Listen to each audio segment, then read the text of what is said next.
fala um pouquinho pra gente, quando é que começa a selva? O que faz quando as pessoas te perguntam, assim, sabe aquele jantar de família agora, a gente tá gravando perto do Natal, as pessoas assim, tá, então me fala. Se bem que o nosso trabalho de jornalista também às vezes as pessoas não entendem, mas assim, como é que a Bibiana responde assim, olha, a gente trabalha com cultivo de células. Como assim cultivo de células? Onde é que planta células? Como é que esse trabalho reverte? Como é que tu chega até as empresas? Como é que faz essa explicação e quando é que surge a selva? Maravilha. Então, começando pela parte de cultivo de células, né? Se a gente lembrar lá da biologia do ensino médio, as células são as nossas menores unidades funcionais. O que isso quer dizer na prática, né? Que uma célula consegue se multiplicar, né? Fazer a mitose, de novo ensino médio, e virar 2 células, 2 viram 4, e assim por diante. Quando a gente fala do nosso processo na selva, que é de produzir alimento, principalmente gordura suína, como que a gente faz isso? A gente começa isolando as células do próprio animal, né? Então, a partir de uma biópsia, a gente tira um pequeno pedaço que tem células ali presentes, traz para um ambiente de laboratório, um ambiente isolado, e dá os nutrientes corretos que fazem com que essas células comecem a se multiplicar. Em vez disso acontecer dentro do ambiente do animal, ele acontece no ambiente controlado, que são fermentadores. Semelhantes ao que hoje a gente faz para produzir cerveja, mas no caso, a gente utiliza as próprias células animais. O motivo da criação da empresa, qual foi? Foi por uma questão de justamente não precisar abater o animal? Foi porque tinha outras estratégias de negócio? Boa. Foram diversas razões pelas quais a gente entende que ele é um processo que ele precisa sim ser desenvolvido.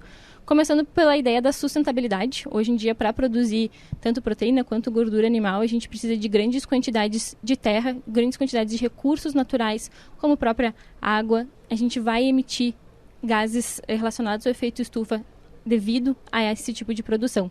Então, o que a gente entendeu?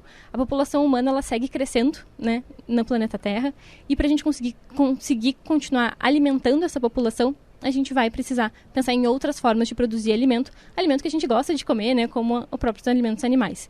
E no mais de tudo isso, a gordura animal, ela traz muitas vezes o sabor para os alimentos, e a gente tem hoje uma grande dificuldade de trazer essas gorduras para os mais diferentes tipos de alimentos e comidas. Então, a gordura também tem esse viés, né, de nutrição e de sabor para a comida.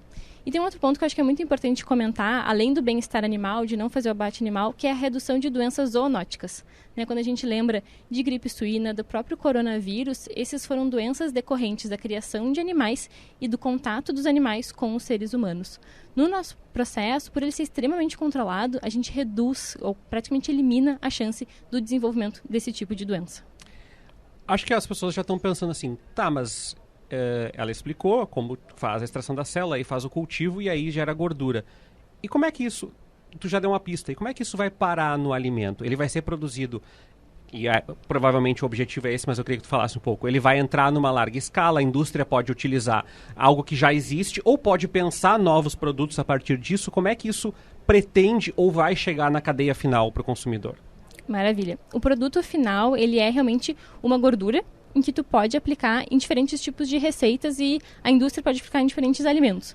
Por exemplo, a gente já fez aplicações em salsichas, tanto veganas quanto de origem animal. A gente já aplicou em brownie, em brigadeiros, em caramelos, então uma versatilidade grande.